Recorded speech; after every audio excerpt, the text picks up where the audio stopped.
जब एक रहस्यमयी टीचर को अपने मासूम स्टूडेंट को पाने का जुनून चढ़ जाता है तो वो सारे हदें पार कर देती है। क्या वो स्टूडेंट इस खतरनाक मोहब्बत के जाल से बच पाएगा या ये साजिश उसकी जिंदगी को बर्बाद कर देगी? तो चलिए देखते हैं बैड सिस्टर, खौफ और दीवानगी का खेल। तो मूवी की शुरुआत जेसन नाम के एक लड़के को दिखाते हुए होती है, जो एक स्टूडेंट होने के साथ एक फेमस सिंगर और सोशल मीडिया इन्फ्लुएंसर भी है। इसके बाद हमें एक कैथोलिक स्कूल को दिखाया जाता है, जहां जेसन के पेरेंट्स समर वेकेशन के बाद जेसन और उसकी बहन जोई को स्कूल छोड़ने के लिए आए हुए हैं। और यहाँ हम सारा नाम की एक लड़की को देखते हैं, जो जेसन की क्लासमेट है और ये जेसन को पसंद भी करती है। फिर तभी यहाँ इनकी टीचर सिस्टर रेबेका आती है और इनके पेरेंट्स से मिलती हैं। इसके बाद वो अपने ऑफिस में जाती है और वो स्कूल की नई टीचर सिस्टर सोफिया से मिलती है, जिनका आज स्कूल में पहला दिन है। फिर सिस्टर रेबेका सोफिया को इस स्कूल के सारे रूल्स एंड रेगुलेशन समझाती है और वो ये भी कहती हैं कि ये एक कैथोलिक स्कूल है और यहाँ किसी भी टीचर को मेकअप करने की अनुमति नहीं है। ये सुनकर सिस्टर सोफिया अपनी लिपस्टिक को मिटाने लगती है। इसके बाद सिस्टर रेबेका सोफिया को पूरे स्कूल का मुआयना कराती है। इतने में इन्हें वहाँ पर जेसन मिलता है, तो सिस्टर रेबेका जेसन को उसकी नई क्लास टीचर सोफिया से मिलवाती है। लेकिन सोफिया ये नोटिस करती है कि जेसन थोड़ी अजीब तरह से बिहेव कर रहा है, तो सिस्टर रेबेका उसे ये बताती है कि कुछ दिन पहले जेसन ने नशे की हालत में अपने फादर के कार को ठोक दिया था, जिसके वजह से जेसन के फादर उससे नाराज रहते हैं। और रेबेका सोफिया को ये भी बताती है कि जेसन एक सोशल मीडिया सेलिब्रिटी भी है। फिर हम ये देखते हैं कि सोफिया जैसे ही अपने कमरे में आती है तो वो अपने लैपटॉप में जेसन की फोटो को देखकर अपने लैपटॉप को ही किस करने लगती है। और हमें यहाँ पता चलता है कि सोफिया भी बाकी लोगों की तरह जेसन को पहले से ही जानती है और ये जेसन की बहुत बड़ी फैन है। इसके बाद सोफिया अपनी पहली क्लास लेने के लिए क्लासरूम में जाती है, पर वो ये देखती है कि जेसन और सारा दोनों एक दूसरे से बात कर रहे हैं और सोफिया ये देखकर गुस्से में सारा को आगे की सीट पर बिठा देती है। पर सोफिया को ये सब करता देख जोई को काफी अजीब महसूस होता है। दरअसल इस तरह के कैथोलिक स्कूल में कोई भी टीचर इस तरह की हरकत नहीं करते हैं। अब सोफिया क्लास को शुरू करती है। तभी जोई कहती है कि सिस्टर, क्लास शुरू होने से पहले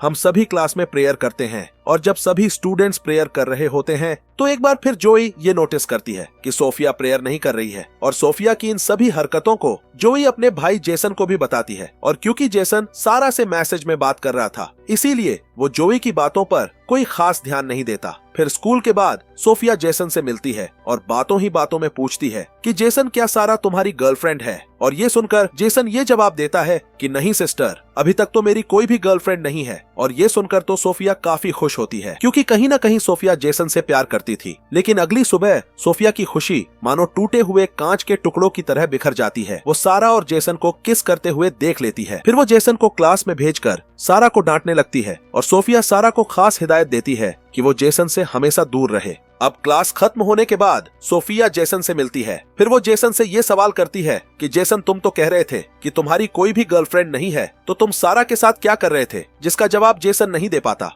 फिर सोफिया बोलती है कि जेसन, मुझे तुमसे तुम्हारी पढ़ाई के बारे में कुछ बात करनी है। मैं चाहती हूँ कि तुम एक बार मुझसे मेरे कमरे में आकर मिलो। थोड़ी देर बाद जब जेसन सोफिया से मिलने जाता है तो वो दरवाजे के पार देखकर भौंचक्का हो जाता है। वो देखता है कि सोफिया अपनी अर्धनग्न बॉडी को मॉइस्चराइज कर रही है। असल में सोफिया ने जानबूझकर अपने कमरे का दरवाजा खुला छोड़ रखा था, ताकि जेसन उसे इस तरह देखकर उससे अट्रैक्ट हो जाए। अगले दिन सोफिया जेसन से पूछती है कि तुम मुझसे मिलने क्यों नहीं आए? ये सुनकर जेसन बहाना बनाकर कहता है कि मैं माफी चाहता हूँ, क्योंकि मैं भूल गया था कि मुझे आपसे मिलने आना था। थोड़े दिन बाद वीकेंड पर जेसन और जोई को उनके पेरेंट्स घर लेकर आ जाते हैं। आगे बढ़ने से पहले मैं आपके सामने एक खास अनाउंसमेंट लेकर आया हूं। जब हम 500 सब्सक्राइबर्स पूरे कर लेंगे तो मैं इस वीडियो के कमेंट्स में से किन्हीं 2 भाग्यशाली विजेताओं का चयन करूंगा। ये विजेता जीतेंगे 2 नेटफ्लिक्स सब्सक्रिप्शन। पर जेसन के ना होने से सोफिया का स्कूल में मन नहीं लगता, इसीलिए वो सिस्टर रिबेका से अपनी आंटी की तबीयत खराब होने का बहाना बना के स्कूल से छुट्टी ले लेती है। दूसरी तरफ जेसन अपने फादर से कहता है कि मैं स्कूल से 1 साल की छुट्टी लेना चाहता हूँ, ताकि मैं अपने पैशन पर काम कर सकूं। लेकिन उसके फादर उसे ये सब करने से मना करते हैं, क्योंकि वो चाहते हैं कि जेसन अपना पूरा फोकस अपनी पढ़ाई को दे, जिससे उन दोनों के बीच बहस हो जाती है और जेसन गुस्से में नाराज होकर बाहर जाकर अकेले में गाना गाने लगता है। इधर सोफिया जेसन के घर के पास छुपकर जेसन को देखने लगती है और तभी सारा जेसन को कॉल करती है। ये देख सोफिया तो गुस्से में पागल हो जाती है। अब सोफिया ये फैसला लेती है कि अगर उसे जेसन को पाना है तो उसे किसी तरह से सारा को जेसन से दूर करना होगा। अब वो रात को हॉस्टल में सारा के कमरे में जाकर उसके बुक में ड्रग्स रख देती है, लेकिन कमरे से बाहर निकलते वक्त उसे सिस्टर रेबेका देख लेती है और जब सिस्टर रेबेका सोफिया से पूछती है कि वो यहाँ क्या कर रही है तो इस पर सोफिया ये बहाना बताती है कि उसने यहाँ पर किसी की आवाज सुनी थी और इसीलिए वो ये देखने के लिए यहाँ पर आई थी। इसके बाद अगली सुबह सोफिया क्लास में सभी स्टूडेंट्स को अपनी अपनी बुक्स निकालने के लिए कहती है और जैसे ही सारा अपनी बुक निकालती है वैसे ही तकी हुई सोफिया सारा को ड्रग्स के साथ पकड़ लेती है और सोफिया सारा को बहुत बुरी तरह डांटती है और उसे ये भी कहती है कि तुम्हें इस हरकत के लिए बहुत बड़ी पनिशमेंट मिलेगी। अब ये ड्रग्स वाली बात पूरी स्कूल में फैल जाती है जिसके कारण सारा को स्कूल से भी निकाल दिया जाता है। अब हम पास्ट में ये देखते हैं कि जब सोफिया ने जेसन को पहली बार सोशल मीडिया में गाते हुए देखा था तभी से वो जेसन की दीवानी हो गई थी।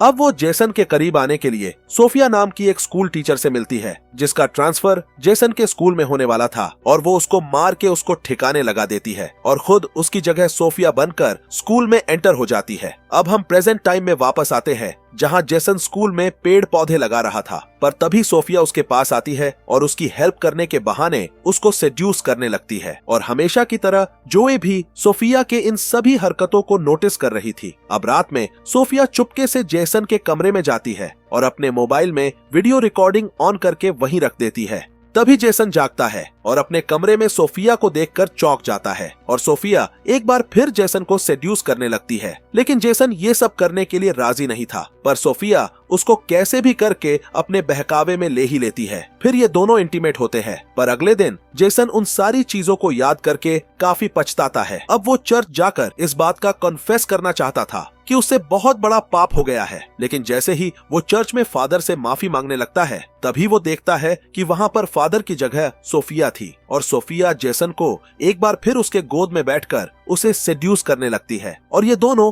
फिर से यहाँ पर भी इंटीमेट होते हैं। फिर वीकेंड के कारण जेसन अपने घर चला जाता है। तभी सारा उसे मैसेज करती है और उसे पार्टी के लिए इनवाइट करती है, पर जब जेसन रात को अपने फादर से सारा के पार्टी में जाने की इजाजत मांगता है तो उसके फादर उसे जाने से मना कर देते हैं, जिससे उन दोनों के बीच फिर से बहस हो जाती है और जेसन बिना अपने फादर के परमिशन के ही सारा के घर की ओर निकल जाता है और हम ये देखते हैं कि सोफिया भी उसके पीछे जा रही है। अब जेसन सारा के घर जाकर काफी ड्रिंक करने लगता है। ये देखकर सारा उसको कमरे में ले जाती है और जैसे ही ये दोनों करीब आने लगते हैं कि तभी जेसन को सोफिया के साथ इंटीमेट होने वाले पल याद आने लगते हैं और वो एक शराब की बोतल लेकर वहां से चला जाता है, पर रास्ते में शराब साथ रखने की वजह से जेसन को पुलिस पकड़ लेती है। पर तभी वहां सोफिया आकर किसी तरह से जेसन को पुलिस से बचा लेती है और फिर वो उसे अपने साथ एक होटल रूम में ले जाती है। इधर जेसन की मॉम उसके फादर को समझाती है कि आपको जेसन के साथ इस तरह से बिहेव नहीं करना चाहिए था। मुझे लगता है कि हमें उसको उसके पैशन के लिए 1 साल का समय देना चाहिए। इस पर जेसन के फादर मान जाते हैं और जेसन को घर वापस लाने के लिए निकल जाते हैं और इस तरफ जेसन को रूम में ले जाने के बाद सोफिया अपने कपड़े उतारने लगती है ताकि वो दोनों फिर से इंटीमेट हो सके। पर इस बार जेसन कहता है कि हम दोनों ने जो भी किया वो सिर्फ एक भूल था, इसीलिए अब से हम दोनों ये गंदा काम कभी नहीं करेंगे। पर सोफिया कहती है कि हम दोनों सिर्फ एक दूसरे के लिए ही बने हैं और इसीलिए हम दोनों को हमेशा एक साथ रहना चाहिए। लेकिन जेसन सोफिया की कोई बात नहीं मानता और वहाँ से चला जाता है। ये देखकर सोफिया गुस्से में लाल हो जाती है। दूसरी तरफ जेसन के फादर उसे ढूंढ लेते हैं और उससे अपने बिहेवियर के लिए सॉरी बोल के उसे स्कूल से 1 साल का ब्रेक लेने के लिए मान जाते हैं ताकि वो अपने पैशन पर काम कर सके। इसके बाद अगले सुबह जेसन और उसकी बहन जोई स्कूल के लिए निकल जाते हैं और जब जेसन अपने हॉस्टल के कमरे में जाता है तो वो देखता है कि वहाँ सोफिया बेहोश पड़ी हुई है और घबराया हुआ जेसन सोफिया को होश में लाने की कोशिश करता है, लेकिन तभी उसे ये एहसास होता है कि सोफिया बेहोश होने का नाटक कर रही है, जिससे जेसन गुस्से में कहता है कि मैं तुम्हारे हरकतों से बहुत परेशान हो चुका हूँ और अब मैं तुम्हारी शिकायत फादर से कर दूंगा। इस पर सोफिया कहती है कि अगर तुमने ये सब किया तो मैं भी सबको बता दूंगी कि तुमने कैसे एक टीचर के साथ गलत काम किया है। ये सुनकर जेसन भी समझ जाता है कि अब वो बुरी तरह से फंस चुका है। और जब सब क्लास में होते हैं तो सिस्टर रेबेका सारा को वापस स्कूल में ले आती है। ये देखकर सोफिया को बहुत गुस्सा आता है और अपने कमरे में जाकर वो पागलों की तरह हरकत करने लगती है। और रात को जब सारा नहा रही होती है तभी सोफिया वहां जाकर उसका सर दीवार पर पटक पटक कर उसको मार डालती है और फिर वहां साबुन गिराकर अपने अपराध को एक नॉर्मल हादसे में बदल देती है। उसके बाद जब जोई नहाने के लिए जाती है तो वो सारा को मरी पड़ी देखकर चिल्लाने लगती है, जिसके बाद सारा की बॉडी को पोस्टमार्टम के लिए भेज दिया जाता है। फिर अगले दिन चर्च में जेसन सोफिया से मिलकर कहता है कि मुझे पता है कि सारा के मरने में जरूर तुम्हारा ही हाथ होगा। ये सुनकर सोफिया उसको उन दोनों का इंटीमेट होता हुआ वीडियो क्लिप दिखाती है और कहती है कि अगर तुमने सारा के बारे में कुछ भी किसी को बताया तो मैं ये वीडियो वायरल कर दूंगी। अगले दिन जब सोफिया जेसन को घर जाते हुए देखती है तो वो एक बार फिर सिस्टर रेबेका से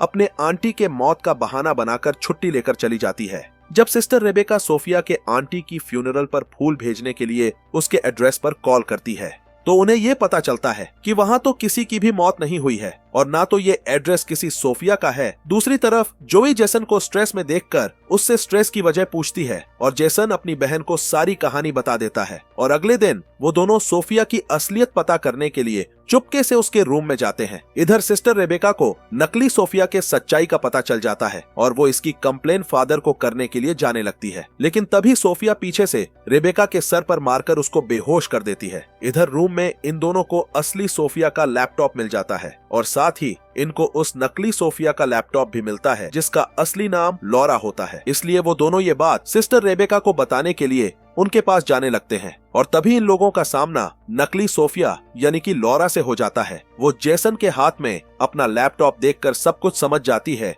कि उसकी सच्चाई सामने आ चुकी है और अब वो पागलों की तरह जेसन से अपने प्यार का इजहार करने लगती है। लेकिन वो दोनों उसे इग्नोर करते हुए वहां से जाने लगते हैं। लेकिन तभी पीछे से लॉरा जोई के सर पर मारकर उसको घायल कर देती है और ये देखकर जेसन गुस्से में आकर उसका गला दबाने लगता है। लेकिन लॉरा उसे भी मारकर उसको भी घायल कर देती है। फिर वो जोई को खत्म करने के लिए जाती है। मौके पर वहां सिस्टर रेबेका आकर उसको रोकने की कोशिश करती है लेकिन वो सिस्टर रेबेका को भी मारने लगती है। ये देखकर जेसन अपने पॉकेट से स्क्रू ड्राइवर निकालता है और लॉरा के पीठ में घुसा देता है जिससे लॉरा की मौत हो जाती है। और फिर अगले सीन में हमें स्कूल के ग्रेजुएशन का दिन दिखाया जाता है जिसमें जेसन के फादर जेसन को एक नया गिटार गिफ्ट करते हैं जिससे जेसन बहुत खुश होता है और ये कहानी यहीं खत्म हो जाती है। तो अब मैं गिवअवे में भाग लेने का तरीका बताता हूँ। सबसे पहले आप हमारे चैनल को सब्सक्राइब करें और नीचे कमेंट में लिखें कि आप इस गिवअवे में भाग लेना चाहते हैं। जैसे ही हम 500 सब्सक्राइबर पूरे करेंगे मैं उन कमेंट्स को